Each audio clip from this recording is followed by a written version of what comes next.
Bom dia! Estamos de volta com as nossas reflexões matinais, a Corsa da Manhã. Nesta série de reflexões a respeito do livro de Tiago, a sabedoria do Novo Testamento. E este é exatamente o assunto que nós estamos tratando, nós vamos tratar hoje. Nós falamos sobre os dois tipos de sabedoria. Falamos ontem sobre a sabedoria que vem do alto, do Pai das luzes, e hoje nós vamos falar da sabedoria do mundo, ou a sabedoria terrena, que também é diabólica. Como que nós podemos entender isso? Aparentemente há uma contradição aqui. A sabedoria, ela é representada então no texto grego pela palavra Sofia. Sofia quer dizer sabedoria. É sempre de Deus. O temor do Senhor é o princípio do conhecimento. Provérbios 1:7 nos diz isso. Com Deus está a sabedoria e a força. Jó 12:13. Como pode haver uma sabedoria diabólica? O termo sabedoria tinha o sentido de um estilo de vida, ou seja, uma determinada opção de vida. Os judeus, eles criam que uma pessoa poderia ser possessa por demônios e proferir palavras e tomar atitudes contrárias à de Deus, blasfemando. João 8:48 fala sobre isso. Não dizemos com razão que és samaritano e que tens demônio? Na sua cegueira espiritual, os fariseus criam que Jesus era um endemoniado e até mesmo o acusaram de ter um pacto com o maioral dos demônios, lá em Mateus capítulo 12, versículo 44. Mesmo sendo errada a ótica dos fariseus, fica bem claro que os judeus criam na possibilidade do próprio demônio inspirar pessoas a tomarem determinadas atitudes. O evangelista João já explica a traição de Judas, dizendo, porque nele entrou Satanás, lá em João 13:27. Da mesma forma, a orientação demoníaca pode ser dada à vida de pessoas que seguirem os instintos ou a orientação terrena. Então, isso é uma explicação, né? Agora, nós podemos entender que a sabedoria, os frutos da sabedoria terrena, elas também são exibidas no texto de Tiago, no versículo 14. Porque a sabedoria de Deus, ela é pacífica, ela vai, né? Tiago vai falando do tipo de sabedoria, aquela que vem do alto. Mas ele fala do fruto da sabedoria terrena e ele fala de algo muito importante, o amargo ciúme, né? É o primeiro fruto de uma sabedoria terrena ou diabólica, né? Ou influenciada por demônios. Traduz então como uma inveja amargurada. Quanto deste fruto nocivo é encontrado muitas vezes em nossas vidas, em nosso meio? A inveja, às vezes, do progresso de um irmão ou do seu crescimento na comunidade eclesiástica, por exemplo. A inveja, às vezes, de uma nova liderança que emerge. Na vida do rei Saul, nós encontramos, né? Nós encontramos a manifestação de ciúme e inveja, né? Por isso que Davi precisava sempre ir lá para tocar a harpa, para que aquele espírito de inveja e de ciúme, né, saísse da vida de Saul. Quando Saul chegou com o exército e Davi retornava da batalha contra os filisteus, as mulheres de Israel saíram a seu encontro, cantando: Saul feriu seus milhares, porém Davi aos seus 10 milhares. Saul ficou então indignado com isso. O ciúme então invadiu o seu coração. 10 milhares atribuíram a Davi, e a mim somente milhares.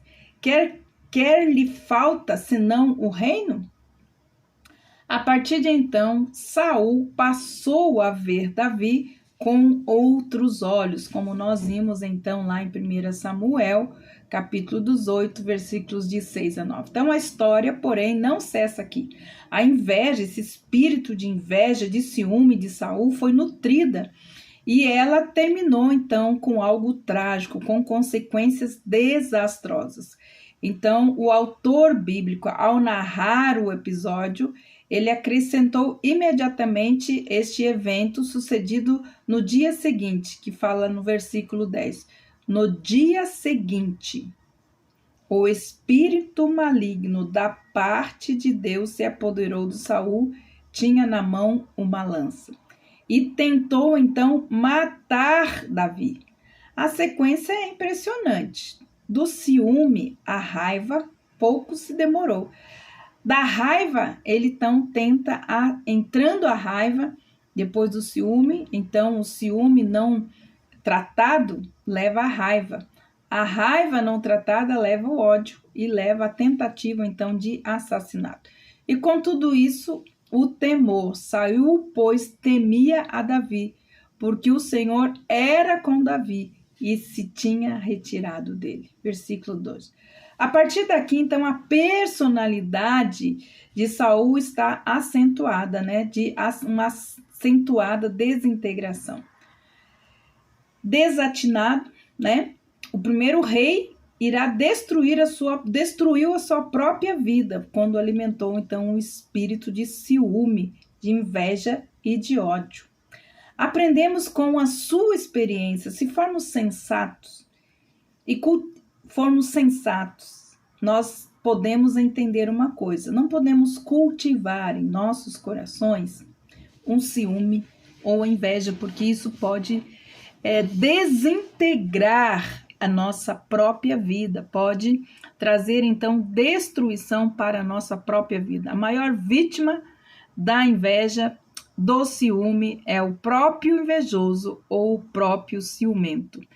Ele se desestrutura emocionalmente e fica então incapacitado diante de Deus e fica cego espiritualmente, não vendo então a forma como Deus se apresenta para ajudá-lo a sair disso. Outro fruto da sabedoria terreno que Tiago fala aqui é o sentimento faccioso, né? O espírito de facção, de divisão no seio, muitas vezes, das famílias, das comunidades cristãs, né? E o que Tiago quer dizer é que tudo isso é uma inspiração diabólica. Isso não vem de Deus. Com que facilidade, às vezes, surgem grupos e partidos, muitas vezes em vários lugares, nas famílias e até mesmo nas igrejas. Muitas vezes uma comunidade local se fracciona, né? Sem qualquer... E isso vai trazendo o quê? Tristeza, né? No meio da família, quando uma família se divide, quando um casal se divide, né? Quando os irmãos brigam por causa de coisas, de herança. Quando na igreja, muitas vezes as pessoas brigam, né, por causa de inveja, tudo isso. Deus sabia que a vaidade humana seria um grande obstáculo para o avanço da sua obra neste mundo. Então, os escritores bíblicos, eles enfrentaram problemas. Paulo enfrentou, Pedro enfrentou problemas de partidarismo dentro das igrejas primitivas, né?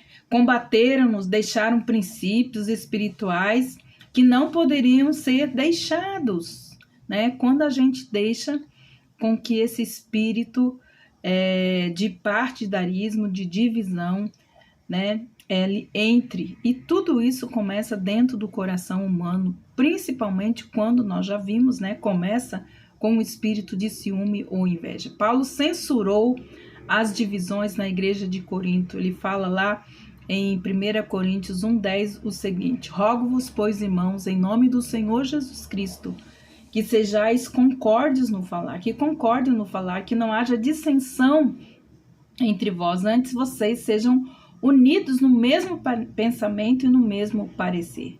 Havia 4 grupos dentro da igreja, né? E Paulo censurou os 4, até mesmo o grupo que dizia representá-lo. Será que Cristo está dividido? Foi Paulo crucificado por amor de vós? Ou vós fostes batizados em nome de Paulo? Fala ele, né? Então, Paulo exorta aos cristãos, sede unânimes entre vós. Lemos também isso lá em Filipenses, capítulo 2, versículos de 1 a 3, o seguinte: portanto, se há alguma exortação em Cristo, se há alguma consolação de amor, se há alguma comunhão de espírito, se há alguns estranháveis afetos e compaixão, completai o meu gozo para que tenhais o mesmo modo de pensar, tendo o mesmo amor e tendo o mesmo ânimo, pensando a mesma coisa. Nada façais por contenda ou por vanglória, mas com humildade cada um considere o outro superior a si mesmo. Este é, então, a fórmula de Deus para que não haja ciúme, não haja inveja e nem sentimento faccioso em nosso meio e em nossos corações. Eu percebo, Jesus ele deu para nós um princípio muito importante, que é o princípio da concordância. Aonde estiverem 2 ou 3 reunidos em meu nome, podem pedir o que quiserem e vos será feito. A coisa mais poderosa que pode existir no meio de uma família, no meio de um casamento, no meio de um relacionamento, no meio da sua igreja, é a aliança de concordância, é as pessoas concordarem em unanimidade. É isso que faz com que Satanás não ganhe terreno em nossas vidas, nem em nossos corações, nem em nossos casamentos, nem em nossas famílias. Nós aplicarmos a aliança de concordância. Pensa nisso. Você pode pedir o que quiser e vos será feito, quando 2 ou 3 concordarem naquilo que estão pedindo.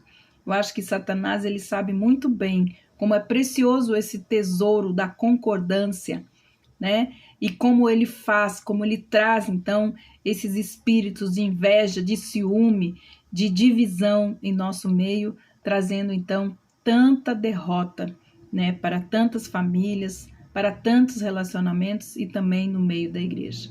Então, que o Senhor te abençoe e que você possa pensar a respeito disso.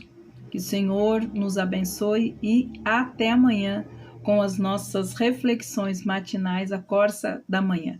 Amanhã daremos continuidade, então, a esse assunto sobre a sabedoria terrena ou diabólica.